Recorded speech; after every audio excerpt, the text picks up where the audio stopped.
continue in their public service. We're going to be announcing a new Adjutant General who will replace outgoing Adjutant General John Jensen, who has served this state for decades, most recently as being in charge of our National Guard troops on the ground during the civil unrest, and did a fantastic job of restoring order, protecting public safety, and doing so with the dignity that citizens expect them to do. General Jensen has been promoted to Lieutenant General, and he is now in charge of the director of the entire National Guard for all the states and territories. And the next move we're going to make is someone who this group in here might be familiar with over the years, because it's every time there's a budget forecast, or every time there is a surplus or deficit, or anytime we talk about budgets during the legislative cycle, the state's expert and person in charge of that was Myron Franz, the Commissioner of Minnesota Management and Budget.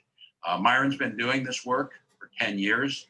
As I said to him earlier today, the Commissioner of MMB's time is measured in dog years, so that's about 70 years in terms of how it impacts you. And for those, again, for Minnesotans, this job, it's our chief financial officer, it's the chief accounting officer, it's the comptroller, it's the person who helps negotiate state contracts, looks at state healthcare benefits, looks at pensions, all of the things that make the state run, and interfaces with the legislature to make sure that our fiscal policies are in order. And few states have had the success and the solid ratings that Minnesota has had, and a big piece of that has to go with Myron Franz, the team, and the culture. You work across party lines, and you simply get results for Minnesotans.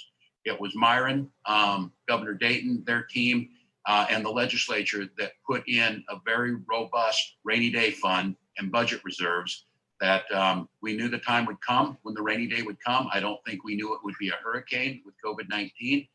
But had they not did what they did, and under Myron's leadership, had the reserves not been as robust as they are, the impact on Minnesotans and our response to COVID would be very apparent and would be felt. And so Myron's trust that he's built up, he is a friend. He is someone that calms a room by his presence and by his knowledge. And he's also super funny. He keeps me laughing. So it's, I thought he was really doing a good one when he told me he was going to move on, and I thought it was another of his long, tall tales to me, and it turned out not to be. So he gets the final one. But Commissioner Franz is going to talk about that. He's going to go over and serve the state over at the University of Minnesota as their chief financial officer. And we know that all of our institutions are facing change, and they need competency over there. And Myron has certainly earned the right to choose to go and serve the state in a little different way. And we are incredibly grateful for that.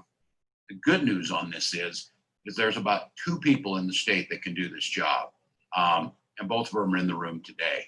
Jim Showalter is going to, we're announcing him as the new Minnesota Management and Budget Commissioner. And for some of you unfamiliar, Commissioner Showalter got his start as the budget director for the state of Minnesota under Governor Pawlenty. He served honorably and did an incredible job. Governor Dayton brought him on. He navigated the budget deficits of 2009 and 2010 as the MMB commissioner. And again, someone who could pick and choose wherever he chose to work. I compared it when we asked him, and he said yes, that he would come back and serve the state. It just reminded me there are those, much like our National Guard, much like our first responders, when a crisis happens, some have to run away from it, some run towards it. Jim is running towards a challenge in a budget that is that we are facing, but he brings a depth of knowledge. He brings a trust. He is an entity that folks know, and I can tell you of the numerous dozens of calls I made looking at how would we find the replacement to this, the name that always came to the top and was spoken with just a sense of trust, a sense of great confidence was Jim Showalter. So for the state of Minnesota, please know, very hard to fill Myron Franz's shoes. And I think we found the one person who will be able to do that. And I am certainly grateful for that. So we'll talk a little bit more here because you're going to hear from our new Adjutant General, Sean Mankey, in just a moment too. But I want to spend a little more time on that after we hear from the Lieutenant Governor and our outgoing and incoming commissioners of MMB. Lieutenant Governor.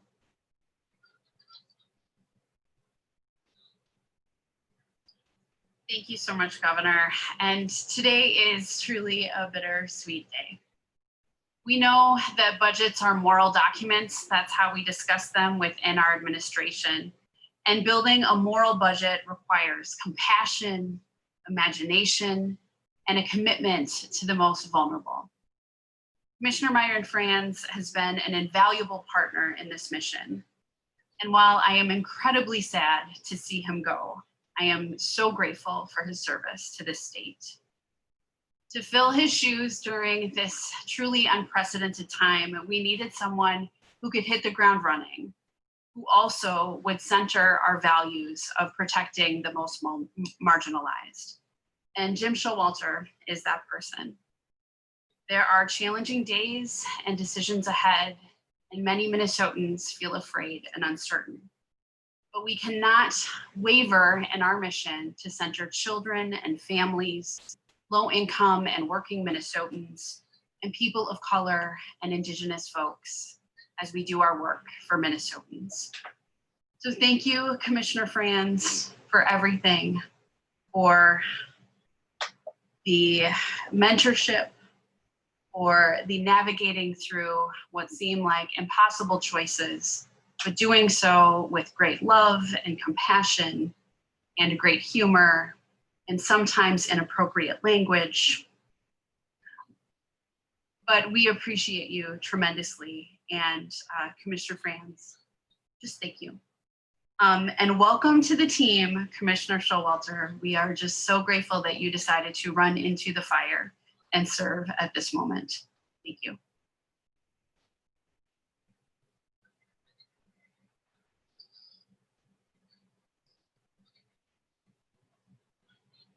Well, for those of you who do know me, it's hard for me to sit here and listen to this. It's very nice, of course, but I'm just honored to be able to have served the way that I have. My first thank you, though, actually goes to the people of Minnesota. And thank you for allowing me to serve you the last 10 years. It's been a real honor. My goal every day was to improve the tax system and the financial system and to support our talented workforce. And in the process, try to help create more opportunities for all Minnesotans.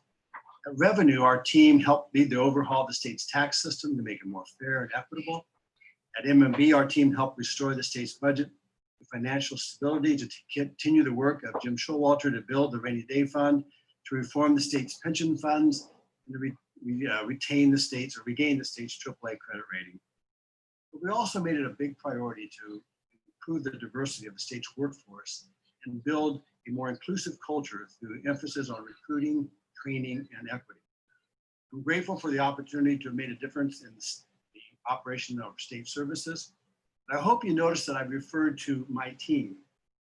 I am so honored to have served with my colleagues at Revenue and at MMB.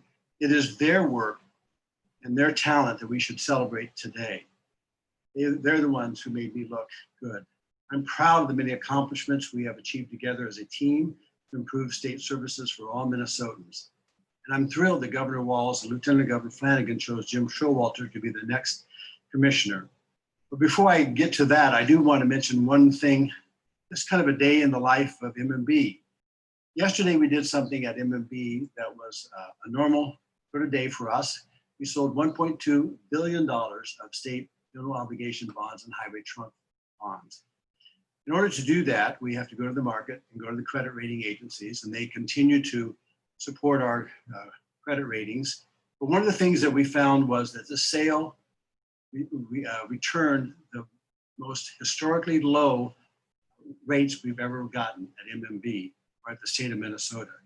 We got interest rates of 1.5%, 1.2%, 1.2%, 0.158%, 0.49%, 0.976%, and 0.946. These are a number of different series of bond offerings. We saved yesterday $100 million for this fiscal year, half of that going to the general fund and half of it going to the trunk highway fund. Not very many days that you get to save the state $100 million in one day. And that was the day, that was a day in the life of MMB. And I want to again emphasize the team, Assistant Commissioner Jen Hassemer, our consultants, Bragg from New York, Kutak Rock and the Attorney General's office for supporting us. But that was just what we do, is we try to make sure that we do the best we possibly can to earn the best possible dollar we can for Minnesota's investments. So those savings will benefit the general fund. Now we also will have more savings in the November forecast because the rates we've got for the new bonds we received, we estimated we would get about 3.2% on those bonds back in February. So we'll be estimating what that savings will be going forward. So it's a great opportunity for the state of Minnesota, and my gift to Jim Showalter to start his job off with a little extra cash. But one of the things that I'm so glad that Jim Showalter can join us, because we worked together a lot at MMB when I was a revenue. People would ask me when I showed up, well, where's Showalter? When Showalter was up there, well, where's Franz? We were just always together because those were tough years. We worked really closely together to help solve that budget deficit. But one of the things I think now, as both the governor and lieutenant governor have mentioned, this is not the time for on-the-job training. And as much as it's hard for me to leave after 10 years, with all the friends and relationships that I've developed and the accomplishments that we've had here, it's time for me to move on. And I can't think of a better person to come back to MMB than Jim Showalter. And I'm really excited about that opportunity. I know he will provide that experience and steady hand for the next several years, or longer, I hope. But for my next adventure, I'm excited about going to the university. For me, college was the key to my personal success. Without college, I wouldn't be here today. And I'm really honored to be able to go back to the university setting, support education for all people. And I'm looking forward to working with the students, the staff, the faculty, Board of Regents, and President Gable at the University of Minnesota. So I want to end my thank yous with thank you, Governor, for trusting in me. Thank you, Lieutenant Governor, for your support and your friendship. Thank you to the legislature for listening and taking in the information and responding. Thank you to my friends and colleagues around all of state government, and to my family for putting up with my crazy schedule. And lastly, I want to say thank you, Jim Showalter, and welcome.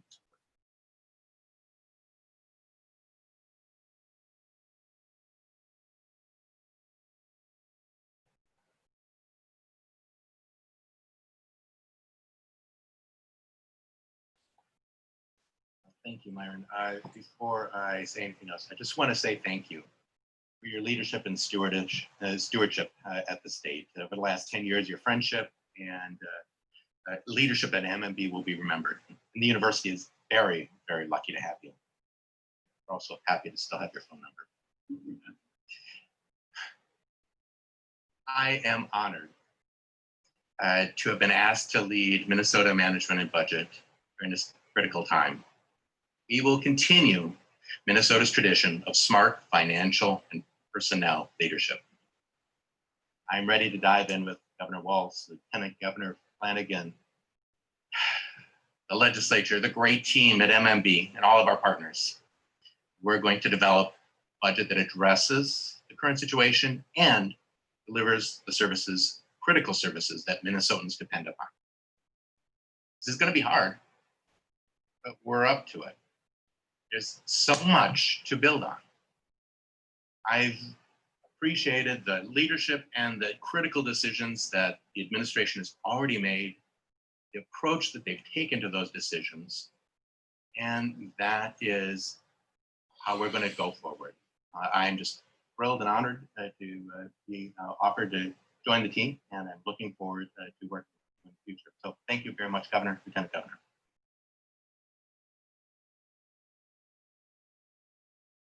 Well, thank you both. And again, it's I would echo what Myron said. It's public servants who put themselves out there. And when you do this, you obviously are under public scrutiny. But the payoff is you get to give back to your neighbors. And I think for many of us, myself included, joining the National Guard was a part of that. The true citizen soldiers were the oldest branch of the military, dating back to well before the Republic was founded. And folks who are business owners, of teachers, of nurses, across the spectrum of things, when called upon, put down what they're doing and respond to the state and nation's call. And some of it is very visible. When we have going away ceremonies to serve overseas, we see them when we're sandbagging or we're cleaning up after tornadoes.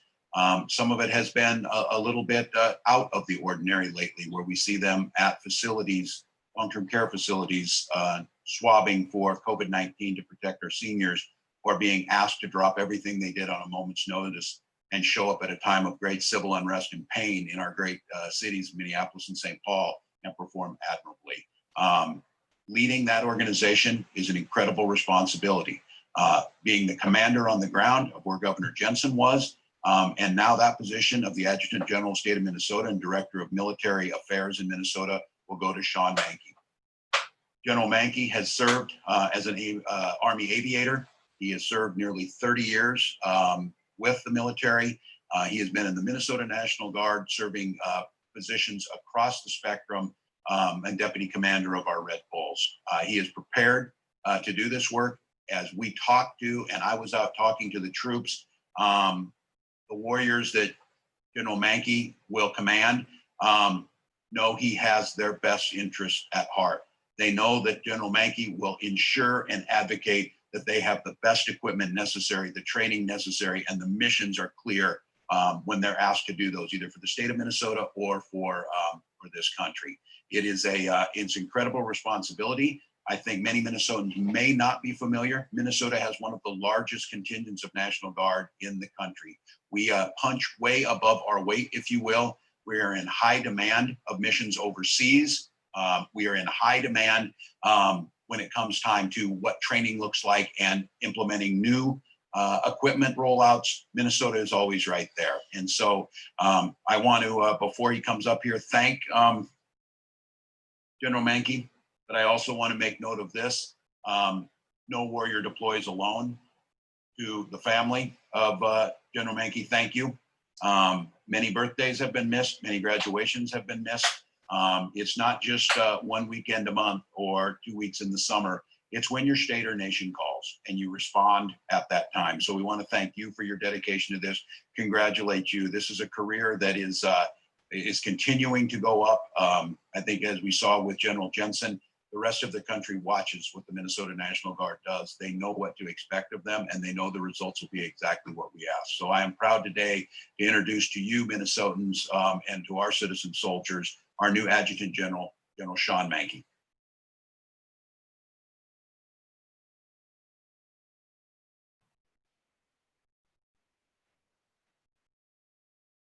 Good afternoon.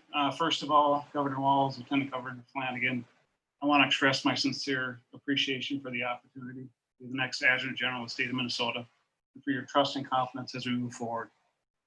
It is not a task that I take lightly, and I assure you, Governor Walz and citizens of Minnesota, that I will do everything in my effort to ensure we sustain the best National Guard in the nation. I would also like to thank Lieutenant General Jensen for his leadership and guidance, not only to me, but all the service members in the Minnesota National Guard. He was a tremendous Adjutant General, and he's a tremendous leader, and one that we have all learned a great deal from. Thank you, General Jensen. I am honored and humbled to follow him in leading the soldiers and airmen of the Minnesota National Guard. It's a great opportunity, and one that I am looking forward to tremendously. Governor Walz has built a strong and capable team, and I look forward to working both as the Adjutant General and on his cabinet as the Commissioner of the Department of Military Affairs. I know that our state faces unprecedented challenges at this time, but I'm eagerly and looking forward to working with the other commissioners for the greater good of Minnesota. My family, Mary, Kaylee, and Lucas, thank you for your continued support and allowing me to serve. We have made service in the military a family affair. I am blessed to have such a supportive family, with my daughter and son choosing to serve in the Army. To the soldiers and airmen of the Minnesota National Guard, your professional service continues to set you above the best. You are the most important part of the team, and I commit to you all the resources available within our organization and within our state to ensure you are trained and ready. To the citizens of Minnesota, our service members live here, they work here, and they serve here. They are your neighbors, your employees, husbands, wives, daughters, and sons. I commit to you they will be trained and ready to respond whenever called upon, whether it be in the community, in our state, for our nation. I would ask for your continuing, untiring support for these great Minnesotans. Thank you. Thank you, General Mankey. And I would say, and the National Guard is the epitome of that servant leader. And from the private who signed up yesterday and is waiting for training to the most experienced, it's all about serving and stepping in when asked. And my final thank you comes to, and these are incredibly hard things to ask people to do. General Sandy Best was asked to step in an interim in the middle of a lot of things going on, from COVID to civil unrest, to an NTC deployment, to overseas deployments in support of our troops in defense of our nation. And General Best stepped in, did what needed to be done, and never once asked for the thanks that she so richly deserves and that this state owes you. So Sandy Best, thank you, General. You did what we asked of you, and I appreciate you holding the reins until General Mankey stepped in. Grateful. And with that, we'd be glad to answer any questions.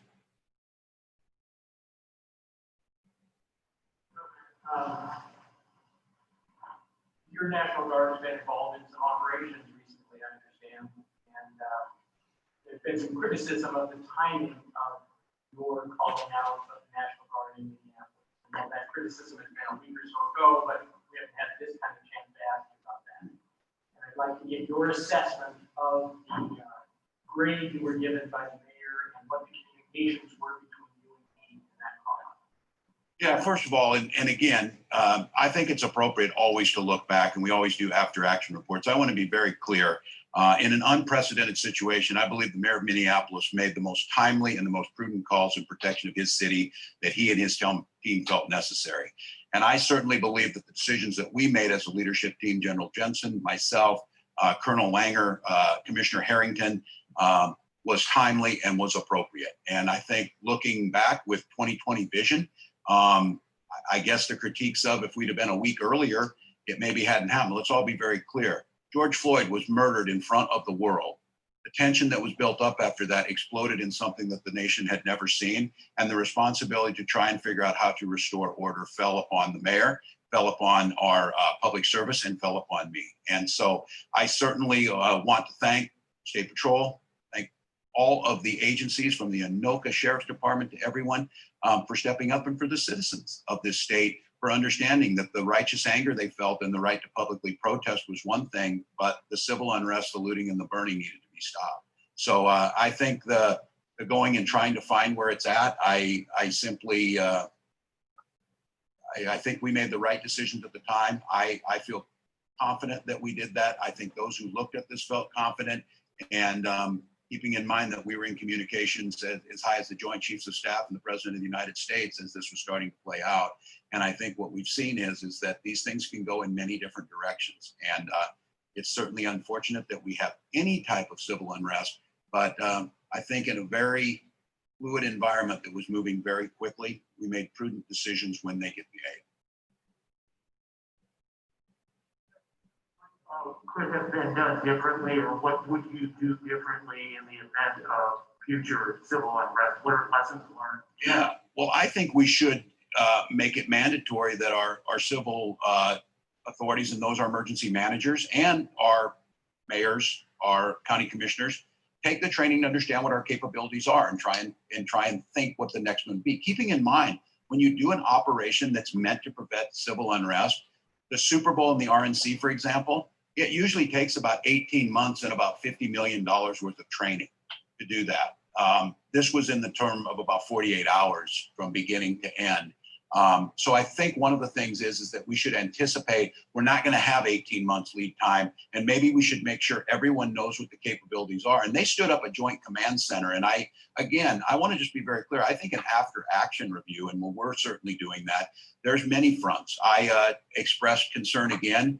We're going to have to figure out how to protect First Amendment rights and journalists' ability to be able to cover these events without getting them in harm's way.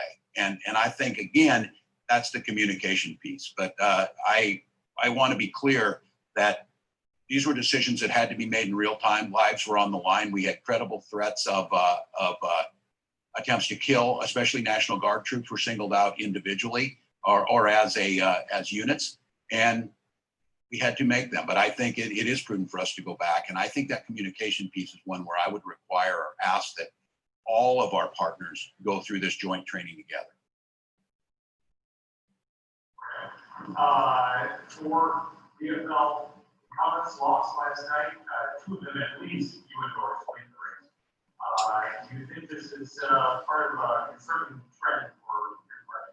I never think it's a concerning trend when voters go and cast their vote for who they think represents them best. We will have differences of maybe who that would be. I think voter turnout numbers preliminary look good. I want to take a moment to say a special thank you to Secretary of State Simon and the more than 4,000 professionals and volunteers who helped carry out a safe, effective, and a high voter turnout election.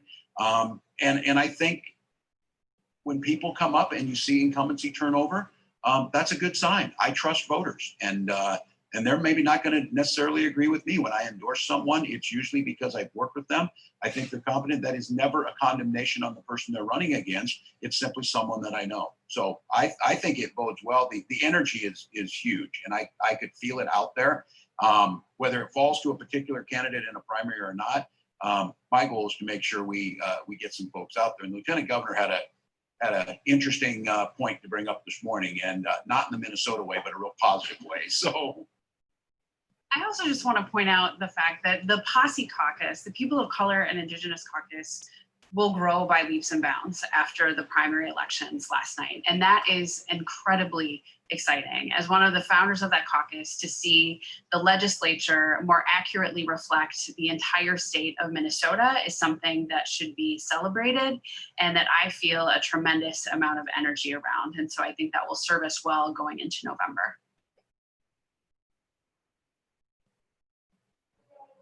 Against the extension of the peacetime emergency, wondering if you have a response and have you changed your communication with legislators at all after these continuing attempted lawsuits? yeah, first of all, a thank you to the legislators for coming back. I think when this started, there was no precedence, and it's very much a gray area on the use of Chapter 12 emergency powers. These are constitutionally granted. The legislature put them in. But I think it's a fair point that no one actually anticipated them going beyond 30 days. So one of the things that I said, we could probably have made the argument that we don't need to come back and re-vote on them. We didn't take that position. We said the legislature needs to come back. They need to make the case. And if they're able, and the House and the Senate say, no, we're past this and we want to reassume those authorities, they would do so. So I first of all want to say I fully agree that they have this capacity. I think what I would say to them is all 50 states are in this emergency. President Trump exercised his emergency powers and the authority last week. And whether you agree with those decisions or not, there were very few disagreeing that we were still in the pandemic. Just some of those basic things that allow us to do waivers on direct care and treatment, that allow us to order PPE, that allows us to call the National Guard to do some of the testing. I'm just asking that we are still in the midst of this. And every time I ask, what would you do differently? There's really not a response. There's not a response when I said, how about these 20 executive orders? Why don't you take them and codify them if they're there? And that didn't happen. So I would ask them, my job to keep working with them. They asked for me to have a detailed plan around school openings, which we provided. And then to get the input on what changes do we need to make going forward. I wished that the nation would have done things differently in March, April, May, and June, July, so we could be talking about return to normalcy in football, but wishing is not a plan. So just saying, we need to play sports and we need to go to school. I couldn't agree more. We need to do both those things. How are we gonna do it? How are we gonna do it? So this is an important conversation, but I think for Minnesotans, when they hear this, every other state does this. As far as restrictions, Minnesota, businesses, activities, and other things that return to normalcy, we're more open than the state of Texas, just to be very clear. So just opening early without a plan was no guarantee that you would stay open. Our plan all along has been to continue to move to find that sustainable path. And again, we're very plateaued right now. We'll see. Kevin. Several of the people I've talked to have sort of discussed the election last night as sort of reflecting a mirror opposite of what happened with the Tea Party in 2010. you can address whether or not you think that's a misread. I wonder what your read is of what happened, and I also wonder if you worry, given the results last night, if you yourself will face a challenge from your left flank when you face re-election. That is the least of my worries right now. When someone said you're going to be one term, I'm like, oh, promises in the middle of this. My job is to govern. I have to make these decisions. They're not popular in a pandemic. I think looking ahead on that, certainly from my perspective, that is not my concern. But what I have to say is I think Lieutenant Governor is really right about this. There's a whole bunch of people that are finding their voice and they run. And should the people do that, should they say the governor's too moderate, he's too middle of the road or whatever, and they run somebody and they win, then we celebrate that. That's kind of how this goes. I don't think this was a condemnation against them. It was just a desire. And I think this happens. A party out of power feels incredibly frustrated that things aren't going, and you tend to see this rise up, and you see a lot of energy start to rise up. And I can tell you this, the thing that I think I would take away from last night is if you look across the state, one party showed up in a lot more numbers. And that's what elections look like, regardless of who they voted for. But no, I don't ever think that. I can disagree along a political spectrum, but I'm excited to see these candidates come up. I'm excited to see them represent their community. And I think, the lieutenant governor's right. When our representatives look like and have life experience of the people they're representing, that tends to work out best.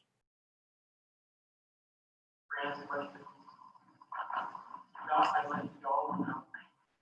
Yeah, he does have a balanced budget. You left your successor $100 million. Do you have any hope that you will get, first of all, additional money from the feds in new actions? Secondly, I think you have made application for FEMA funds. Can you quantify that? And give us some sense as to how much that might produce? On the first question, you know as well as I do, the guess on whether the federal Congress is going to come through, I don't know. I certainly hope so. I believe, and a lot of this is what a lot of economists have said the last 3 or 4 months. What the Congress has done has been a good start on a relief package. What we need now is a stimulus package to help businesses and states continue the work that we're doing, so that we're ready for this uptick that will happen eventually. So I'm hopeful, but I don't have any inside information. On FEMA reimbursement is a really potentially good tool for us, and we have a lot of our expenses that qualify for FEMA reimbursement that are related to COVID-19 responses. In particular, a lot of the work at the State Emergency Operations Center, the people that work there, the work that goes on there generally qualifies for FEMA reimbursement, but it's a slow process. So number one, you have to identify those expenses, then you have to put together the application, and then you have to have spent the money first. So it's a reimbursement model. So that's partly why there's a lag, because some of the money we appropriated in March and April for these tasks is now being spent. So we're now getting these applications in, but in addition to the time lag in putting in the applications, you have the time lag of FEMA responding. And we're just learning now how FEMA is responding to some of these across the country. So we'll know a lot more in the next month or so. But we frankly hope that there could be a lot of reimbursement for some of the expenses we've done, both the money that we spend at the state level with the COVID Minnesota Fund, and also some of the other monies that we've expended that the legislature appropriated, but also some of the money that we've spent through the CRF fund. So we will continue to monitor that. That's a very important function we're engaged in right now, seeking FEMA reimbursement. Yes, we have made some applications already. I don't know that. We'll get that for you. Million or ultimately from FEMA? It's tens of millions. We hope hundreds of millions. It's literally hundreds of millions, but we just don't know how many hundreds of millions yet. Peter, I would take it on the end on the expectation of federal help. I would just tell you that the National Governors Association has never been more unified. This is a bipartisan group of all of us, very clear on the state's needs, the local needs. I will tell you this, we had a conversation 2 days ago with the vice president and the NGA folks. I'm not as hopeful as I was. I think the administration has turned away from that idea. And of course, the president's executive orders did not include anything in that. So I'm not as hopeful as I was. I think we certainly, as governors, really want to make sure, because we're carrying it out. They told us they would federally direct locally implemented. That's what we're trying to do. But it was pretty much the promise that was made to us is when they told us they weren't going to supply PPE and they weren't going to do the testing, that was the state's responsibility. They would help support us in those efforts. And in fact, that has not happened. And so a lot of the states are wondering how they're going to, I mean, Myron and Jim could probably talk better about this. Every state is in the same boat. Some are in a real crisis situation because they did not have the rainy day funds, and their obligations are much bigger than ours. So I'm not as hopeful as I was. I do think it's a major priority. I do hope that because it's so bipartisan, this is where elections can be helpful. We're making it very clear to both Vice President Biden and President Trump that as governors, it would be a really great thing if you helped out the states, because that's really important for us. And so we're making that case. Kevin? On Friday, I think it was Friday, Senator Gazalka said that the $4.7 billion budget deficit that is sort of projected informally is actually a $6.6 billion budget deficit. I want to find out if you think there's merit to that. I also want to ask you, what are you telling your agencies in the judicial branch in terms of how to prepare for their budgets? Because it looks like they're going to have to cut their budgets. What are you telling them? Yeah, we're going to have to look at everything. I don't know. I can't speak to the number. I do remind folks that if you recall, remember how long ago this seems like last January? Remember when the statements to me is why we are not giving back the projected budget surplus? And I said, because that would be reckless and irresponsible because you don't yet know what's going to be there. So I think we're all going to be working on this. I have made it clear, and it never makes anyone happy when you say this, that we have to look at every corner. We have already in our agency started to make these hard decisions. We asked them to go through and make scenarios, but I want to be just absolutely clear. It is foolish for us to not invest in the things that grow the economy. I want to just hope this story gets told when I have been saying the most fiscally responsible thing we could do in job creation and for the state of Minnesota in protecting our assets and our critical infrastructure was to do a bonding bill. 0.158 interest rate. The next thing from that is they would be paying us to do it. That's how close that is to that. And so what I would ask them as we tackle this together, to keep an open mind. We're not going to cut everything we do to help people at a time of crisis, because many of the programs, especially in places like DHS, are helping children at a time when we need it. So we're going to have to be smart. There's going to be a long game on this. And it's one of the reasons, just to be very clear, I wanted someone who knew how to do this, who had done it, who took the steely-eyed and look, but made sure we were protecting Minnesotans.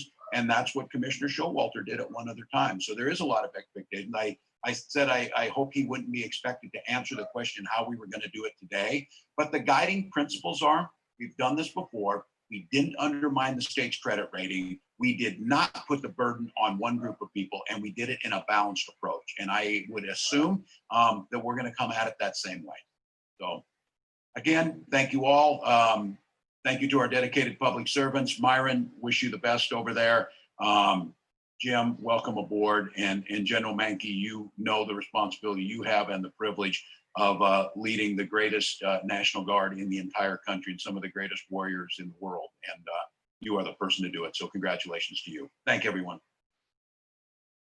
That was Governor Tim Walz. We'll have more on this story tonight on WCCO4 News and CBSN Minnesota. Keep watching CBSN Minnesota for continuing coverage. I think the counseling is what kept her going. You felt so strong after rehab. My dad tried really hard. People in treatment for opioid addiction are at a high risk for relapse, overdose, and death. But taking medication as part of their treatment could help them stay alive while they do the hard work of recovery. I almost lost him.